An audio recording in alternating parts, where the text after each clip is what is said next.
Bien, ¿cómo están? Bienvenidos a esta clase 7, ¿sí? Si recuerdan, en la clase anterior estuvimos viendo cómo era el comportamiento monopólico. Básicamente empezamos, ¿sí?, a salir de lo que era la competencia perfecta y nos centramos en, bueno, ¿qué sucede si hay un cierto poder sobre el precio? Bueno, eso lleva a un monopolio, ¿sí? También puede haber, pero no vimos en la competencia monopolística, en la idea de que se puede controlar el precio, se puede discriminar el precio, se puede separar por precios. Pero siempre la ventaja de competencia perfecta es que son tantos que no tienen influencia sobre el precio, entonces es relativamente fácil ver. El precio está dado y la gente compite.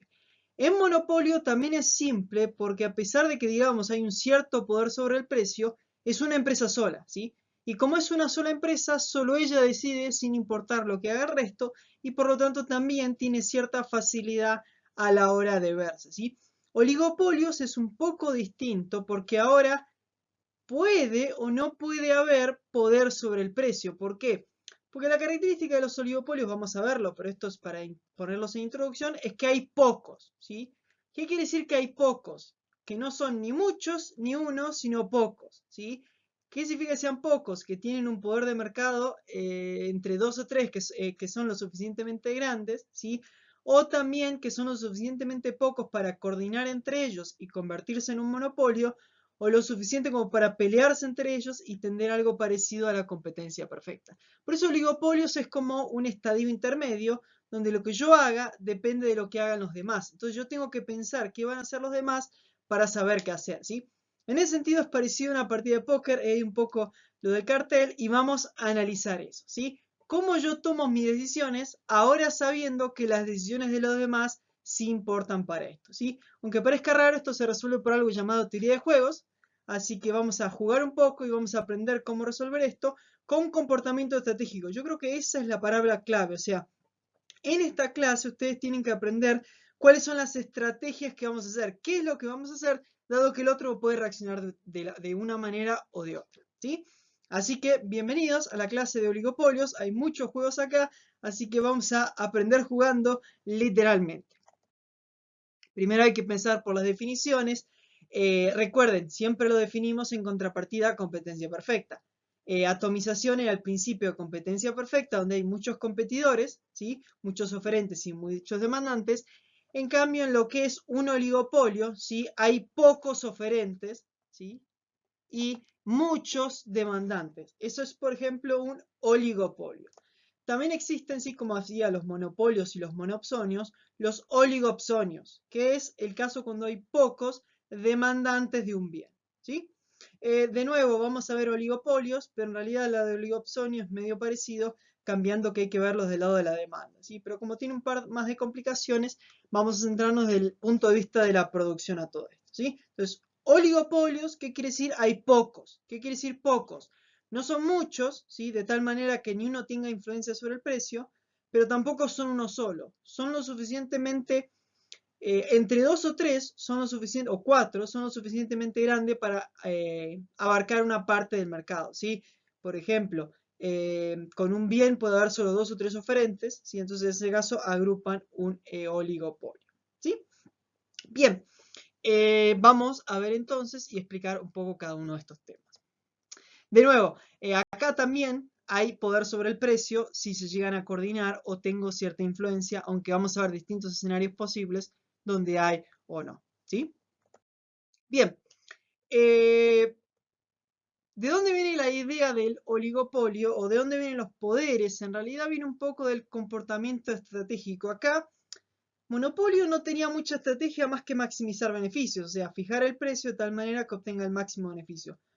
Oligopolio piensa un poco distinto, porque ahora él puede hacer dos cosas. Yo estoy compitiendo contra otro que tiene la misma fuerza, o un poco más, un poco menos que yo, ¿sí? Así que esto es más una partida de ajedrez que lo de decir qué pasa. Entonces, acá hay dos cosas, ¿sí? Una es mi comportamiento estratégico que se llama de cooperar. ¿Qué hago? Bueno, mirá, che, somos dos o tres que vendemos un bien, ¿sí? El caso típico es OPEP, ¿sí?, la Organización de Países Exportadores de Petróleo. Son pocos países, o son los que exportan, hay pocos países que exportan una gran cantidad de petróleo. Entonces, che, ¿por qué no nos juntamos? Coordinamos entre nosotros, ¿sí? Ofrecemos pocas cantidades para que el precio suba, ¿sí? En resumen, ¿por qué no nos coordinamos y nos comportamos como si fuéramos un monopolio? Ganar más reduciendo las cantidades. Por eso acá surge la idea de, bueno, sí, hagámoslo y tiene un cierto mecanismo de cooperación. Yo puedo cooperar con los demás para atender a un monopolio. O al contrario, me puedo pelear con los demás, ¿sí? Bueno, coordinamos todo, no, yo sí, yo nos empezamos a pelear, cada uno vende petróleo, queremos vender más, cada uno para vender más vende un poco más barato, ¿sí? Y tendemos a un resultado que es similar a competencia perfecta. Por eso lo que digo es que acá el resultado no es blanco o negro, es estrategia, ¿sí? ¿Qué le convendría hacer a él y cuál sería el mejor comportamiento estratégico que puede tener? Por eso lo que vamos a aprender es cómo resolver problemas, ¿sí? Cómo plantear una estrategia, ¿sí? Y cómo plantear, bueno, esta es mi mejor acción que puedo tomar dadas las acciones que va a hacer la otra persona, ¿sí? Por eso esto es muy distinto a lo que veníamos viendo. No esperen acá ver muchos gráficos, ¿sí? Esta parte no es gráfica, sino más que nada usan matrices. No se preocupen, no son matrices complicadas y las voy a explicar por parte.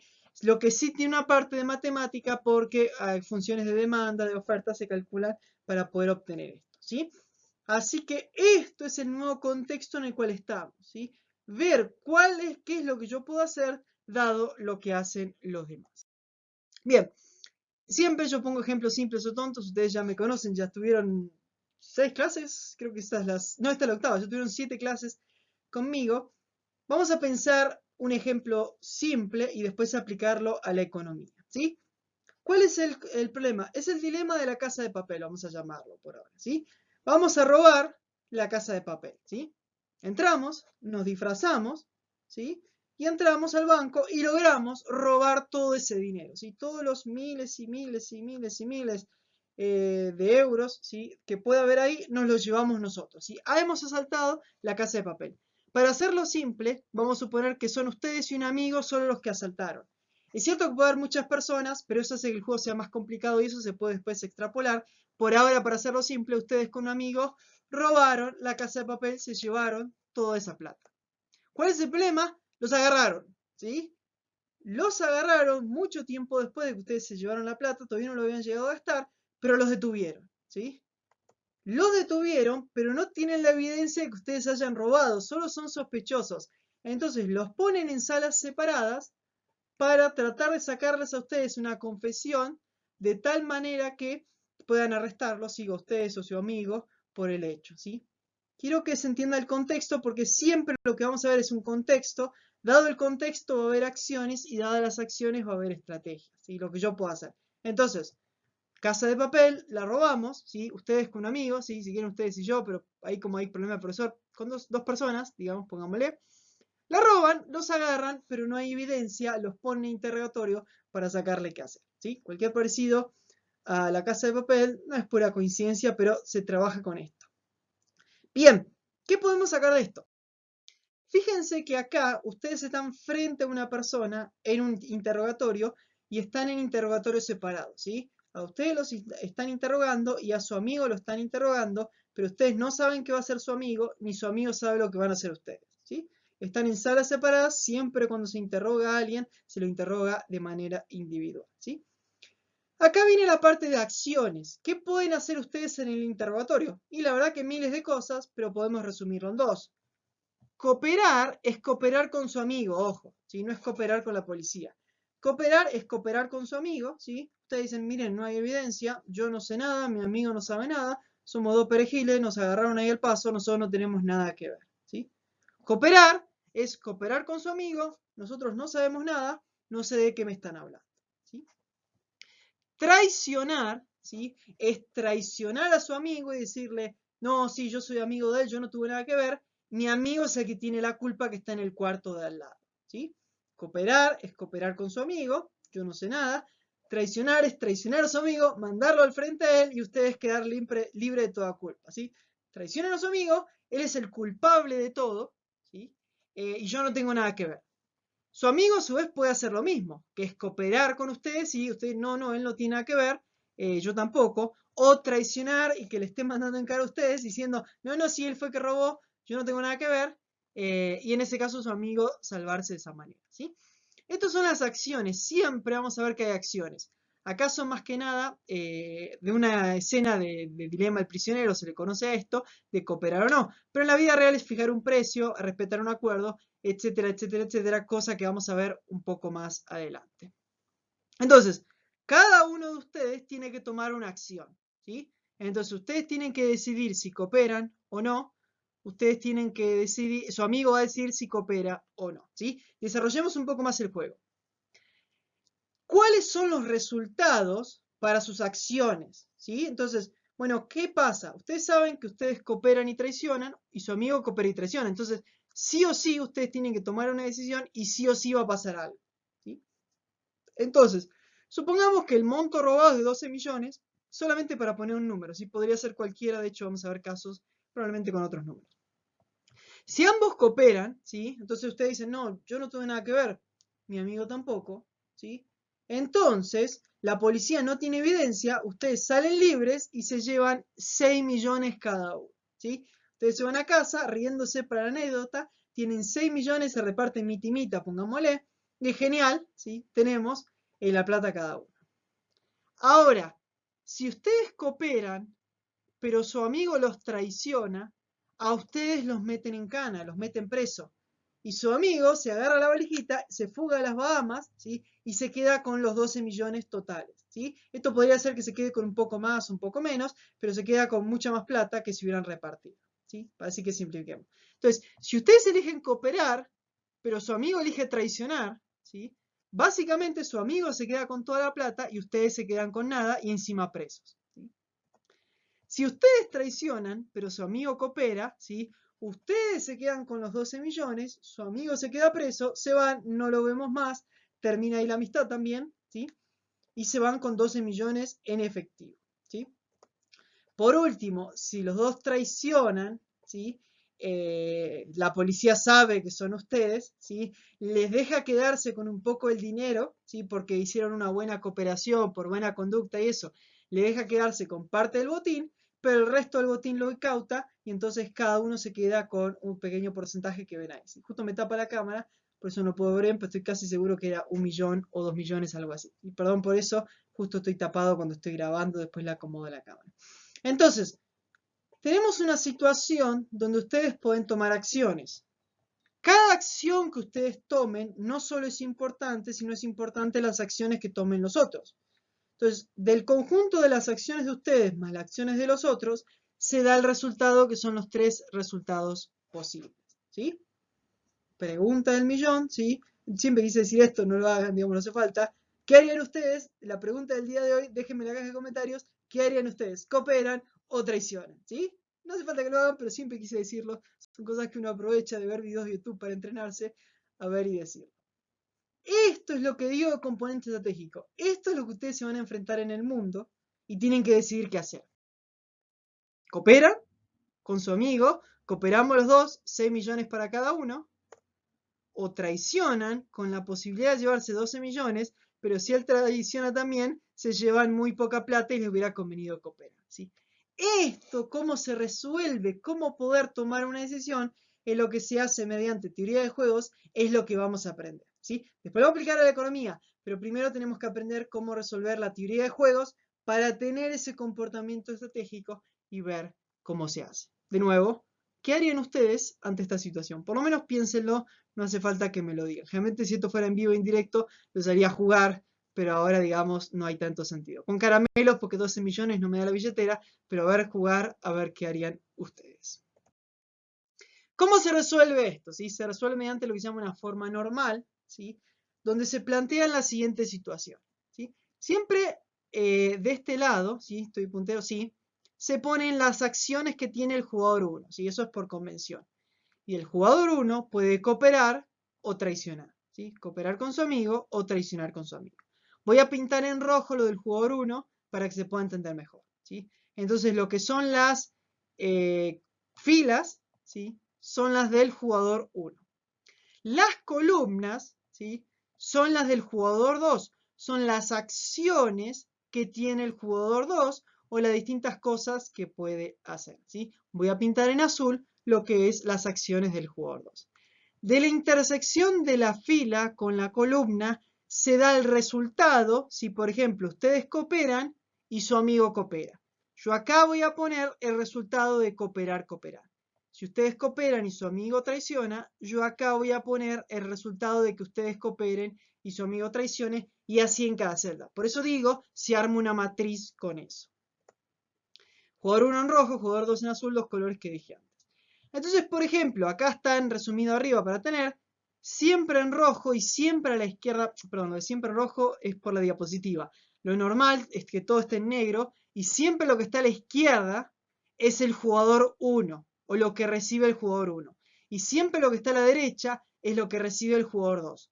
A fines didácticos yo lo voy a pintar de rojo y de azul para que ustedes tengan una mayor visualización. No hace falta que lo pinten de rojo y azul, pero siempre izquierda va a ser jugador 1, siempre derecha va a ser jugador 2. Entonces quedamos en que si ambos cooperan, se reparten 6 millones para cada uno. 6 millones para ustedes, 6 millones para su amigo.